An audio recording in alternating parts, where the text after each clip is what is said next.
Full. Hey everybody, Day 3 Rockstar Energy Drink Mayhem Festival 2013 here in Boise, Idaho.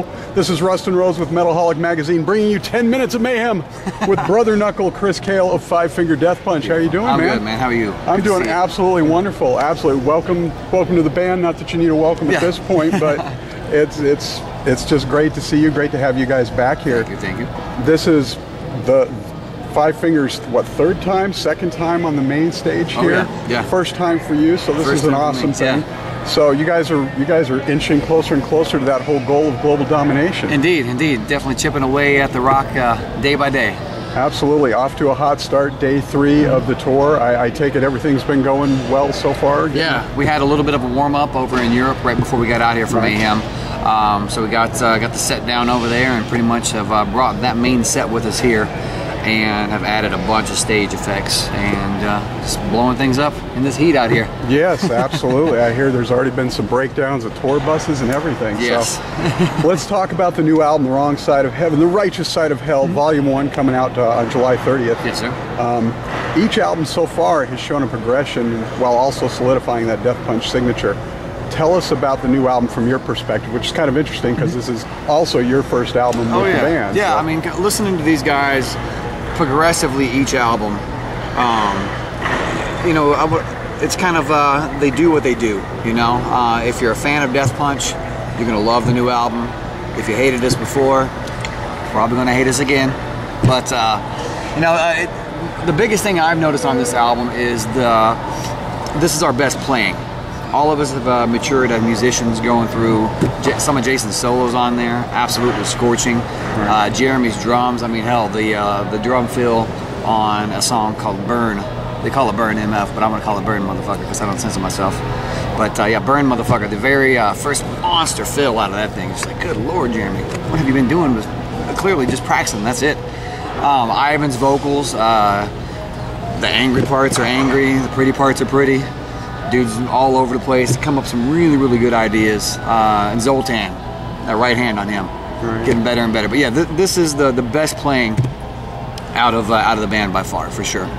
Well, and from a musician standpoint, anyway, yeah. Absolutely. As you guys have sort of gone along, everything's gotten tighter. You guys have, I don't want to say when the band first came out, there was sort of a dirty edge to them, but as Jason's entered the band, you've entered the band, it's like there's been this continuity that wasn't there before, you know, and it's just great to see you guys look happy, healthy, and just raring to rock and everything. So there are quite a few special guests on the new record. Rob Halford, Maria Brink, Jamie Josta, Tech Nine, Max Cavalera. That's just on Volume 1. Jamie Josta, right there. Yes, there you go, the man. Tell us about that. Why, number one, so many special guests on this one, and how did that all come about? Basically what we're doing, with the exception of the Rob Halford Lift Me Up track, we've added bonus tracks onto the album. So you're going to get the main album, which is Death Punch. You know, it's a Death Punch song. All of us on there blowing it away.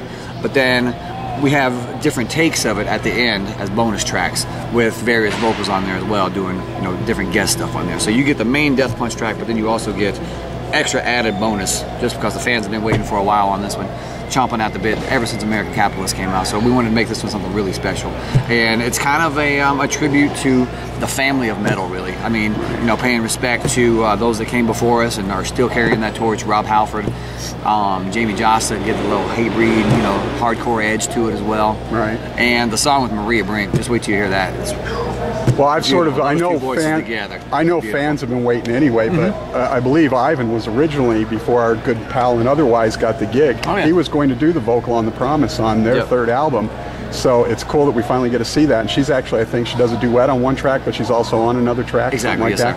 Had to be surreal working with Father Rob, though. Oh, yeah. You know, I don't think it really hit me until we did the Golden Gods Awards. Because, you know, it was kind of, we were working in the studio, hung out and did sushi after the track was recorded. And, you know, it was just kind of working. But then when you actually get on stage in LA at the Golden Gods Awards, and I'm backing up Rob Halford on backup vocals, it blew me away once it got to a live standpoint.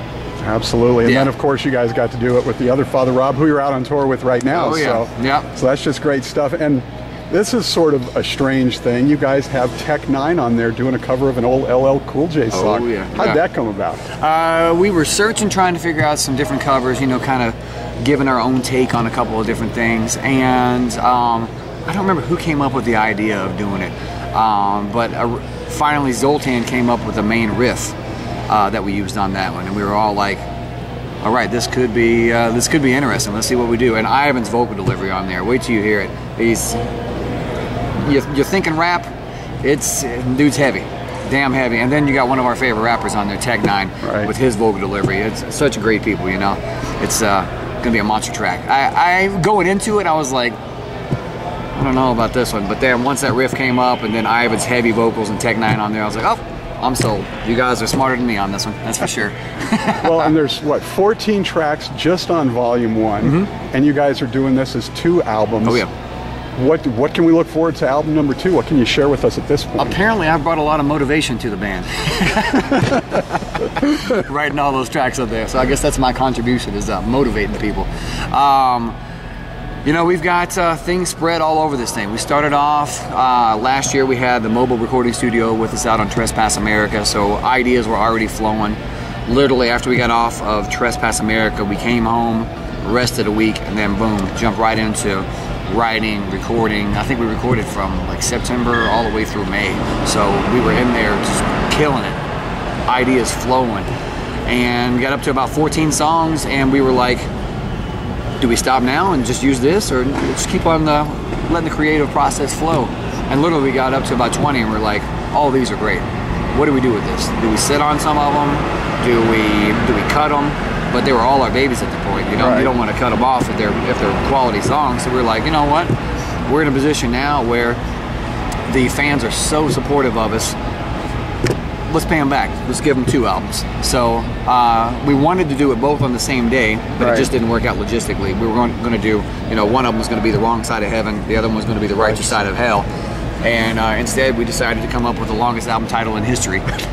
And then add a volumes 1 and 2 on top of it too. So yeah, but yeah, it's one of those things, you know, things were going so well, and we're in a position where we have all the support of the knuckleheads out there, and just wanted to kind of throw it out there. And here you go. Thanks for being with us. Now this will be 5 albums into it. So you guys went right back to Kevin Churko this time. Yeah, he's definitely this is your first time working with him, but what is it? What's the dynamic there that works so well? Because In This Moment stands by him as well. So. Oh yeah, Kevin is a sonic genius, and also Kevin is one of those guys, one of the few people that can tell us no, and we'll listen to Kevin. We don't take well to that from most people, but you know, the dude is a genius. He's, I mean, you've heard him on War is the Answer, American Capitalist, and now you're going to hear him on the new stuff as well. Dude worked under Mutt Lange. Right. That's all you got to say. You know, that dude right there. That's where he learned it. You know, he got those huge choruses and incredible sounds and attention to detail. And it's a comfortable working environment. Right. You know, that's probably the most important thing. We get along. We're all friends. And like I said, when it comes to button heads, he's able to say, nope, listen to me. And you got to have that, no matter how big you get up there. You got to have that one person to rein you in. And for the trivia fans out there, it's not deep trivia, but Kevin's actually the one that did the bass tracks on the last album before you actually got in and everything. So and did a phenomenal job. Oh yeah. So how much of the new album are you guys playing out here on the tour, and is it going to change as you get past the album? Exactly. That's what we're doing. Right now we're just doing the Lift Me Up because that's the one that everybody's familiar with. We're working on another one right now that you'll probably hear within the next couple of weeks or so. By the time the 30th rolls around, which is the album release date, we'll probably add maybe another one in there, but we've got an hour set right now. We're going to be a whole lot of touring from here on out, so probably 2 realistically on Mayhem, and then following that we're doing a run with Escape the Fate, Miss May I, and the Gemini Syndrome. Nice. And that'll be after the release of the album. We're doing some Canadian dates and stuff, so you'll definitely be hearing many more songs from the new album once it's out. We want to be able to get into people's hands, because you know, you don't want to go to a concert and be like, the hell is this song? You want to be able to sing and get into the circle pit and And I recommend getting the deluxe package, people, because there's a lot of great stuff in that. Check it out on the website. You can actually get that right now, available for pre-order on fivefingerdeathpunch.com. Got all kinds of crazy packages on there. Bobbleheads, fucking Gene Simmons lunch boxes, all kinds of stuff. Perfect segue, too. Before we get out of here real quick, a couple questions for fun. You guys were just over in Europe, got to play with Kiss. What was that like? Life fulfilling is what that was. Man, it was crazy. You know, as a kid, for this year alone, had I been able to go back and tell 13-year-old me that, number one, I would have recorded a song with Rob Halford and Judas Priest. Number two, I would have opened up for Metallica at the Golden Gods Awards. And number three, I would have done 3 shows with Kiss in Europe. I would have smacked myself. There's no way I would believe it. So this year alone, it's been absolutely ridiculous. So what's still on the bucket list then? Retirement at this point. So management, I've done everything. Here's my 2-week notice, official. All right. Go ahead and start looking. At this stage in your guys' career, you guys are headlining with Rob and whatnot, but there's so many great bands out there. Do you still go out? Because I saw you doing your stuff with your equipment the other day, dialing it in, talking about your Mesa Boogie and all your setup and everything. Yeah. But do you still learn and trade tips and stuff like that with the other musicians out on tour? Today, I mean, despite the 108-degree temperatures out here in Idaho, I walked over this morning. I saw Attica 7, which is Evan Seinfeld's, formerly Biohazard. Rusty Coons, you see him on Sons of Anarchy. So I walked over there, watched those guys for a little bit. Battlecross, good friends of ours, came on after that. And yeah, I'm always out there watching everything. I mean, literally, I've seen, there's still a handful of bands that I haven't seen, because I think there's probably, 20 bands on Mayhem right now? That, yeah. But you got 5 weeks. I definitely will check out every single one of those. Catch them all. At some point. Yeah, I'm the guy that's, if I'm not on the side of the stage watching, if I'm not feeling it on the side of the stage, I'll still walk out in the crowd. You'll find me right there on the edge of the pit, watching from right there. So just don't drag me in. I can't hurt my hands. All right, so everybody... I can't hurt you either. Everybody knows a little bit about everybody in the band. Jason's working on his second solo album. Ivan's got his side project going on after this whole tour run and everything is done. Zoltan with all of the different things he's got going on. What do you do when you're not five-fingering? It depends, really. I still write. I write a whole lot. Definitely into going out and checking out concerts, and you know, I'm going to be doing some writing and recording myself out there. We'll see where it ends up, but yeah, I got several songs sitting on as well, you know, in addition to the stuff that we worked on in the studio. So you know, at this point, we're going to be touring from now till the end of time. Seems like releasing a double album, so I haven't even thought that far. But yeah, I'm still continuing to write, and you know, out there networking, so we'll see where it goes. Excellent. So we'll wrap it up with our pointless question of the day. We're out here on the biggest metal tour that the U.S. gets to see every year.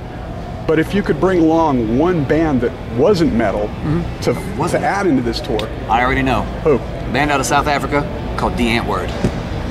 What's their style? It is absolutely ridiculous style is what it is. It's kind of a hip-hop over top of like techno dance beats. It's a guy and a girl, Ninja and Yolandi, and they got DJ High-Tech, so it's a 3-piece, very jazzy. And it's some of the best, most interesting stuff I've seen in a real long time. I'm generally very, very metal. Metal, punk rock, and hardcore. Right. But something about this band, The Antwoord, D-I-E-A-N-T-W-O-O-R-D, out of South Africa.